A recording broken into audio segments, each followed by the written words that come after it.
Salkım saçak bir aşk ile söze can veren Dengbejli Filit, Murat kıyısında, Bingöl'de. Ne natür bir sesti bu postmodern çağda, tekno gürültüden uzak, azada nefes, konuşurdu doğunun yorgun diliyle. Kıralar vardı saçlarında beliren, pembe bir gül sabahında, acılardan armağan. Dudaklarında karanfil kokularıyla susardı öyle dağlarca. Kaçak cigarasında bir içimlik zaman, yıldız düşerdi göğün taraçasından, kalbinin avuçlarına.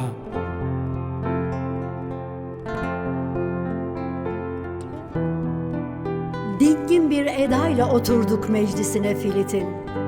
Gül rengi uzak akşamlarda, başka söze ne hacet, dinlerdik evveliyatın ondan. 1000 yıl yaşamışçasına, Süleyman Sultan imiş, hüt hüt esrarı ayan ede dursun. Sabah melikesi Belkıs şaşa kalır, uzaklar nasıl yakın oluverirmiş susardık. Denkbeş kavliyle Filit dil olurdu bize. İnsan kimin uzağına çekilip nasıl avutsun ki kendini? Bir yanımız taht dese de öbür yanımız ölüme ram, ölüme ram.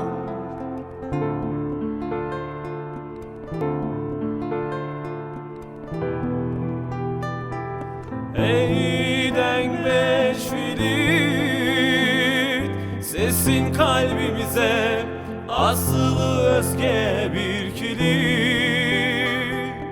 Ey Denkbeş Filit, salkım saçar bir aşk ile söze can veren Denkbeş Filit.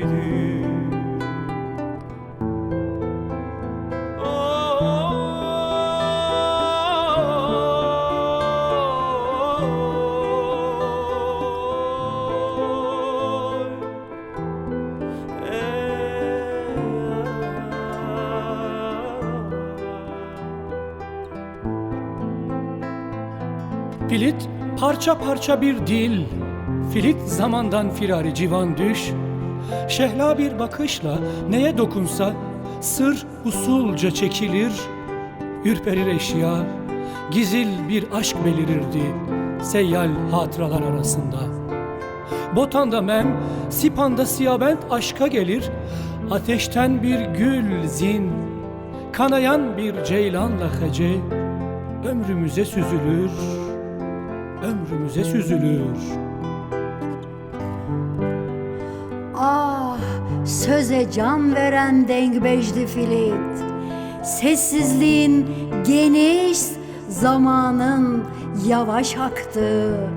Darahini'de, Bingöl'de ne kadar ezber etsek de kıssalarını, kılamlarına nişan olup cem olsak da hürmet ocağına revan olamadık. Murad'ın delişmen sularında salınan bir yaprak kadar ima olan ve kimsenin anlamadığı kadim bir dille konuşan Filit'e, kadim bir dille konuşan Filit'e. Ey Denkbeş Filit! Şimdi senden şiirler devşirirken hayat, Sesin kalbimize asılı özge bir kilit, özge bir kilit.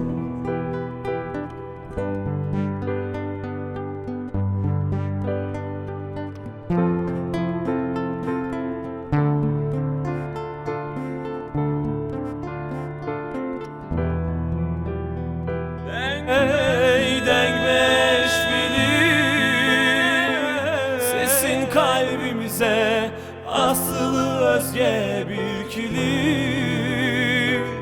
Ey Denkbeş Filit, salkım saçar bir aşk ile söze can veren denk beş filit.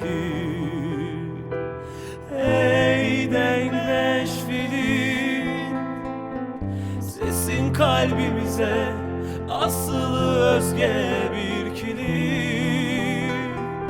Ey denk beş filit, salkım saçar bir aşk ile söze can veren denk beş filit.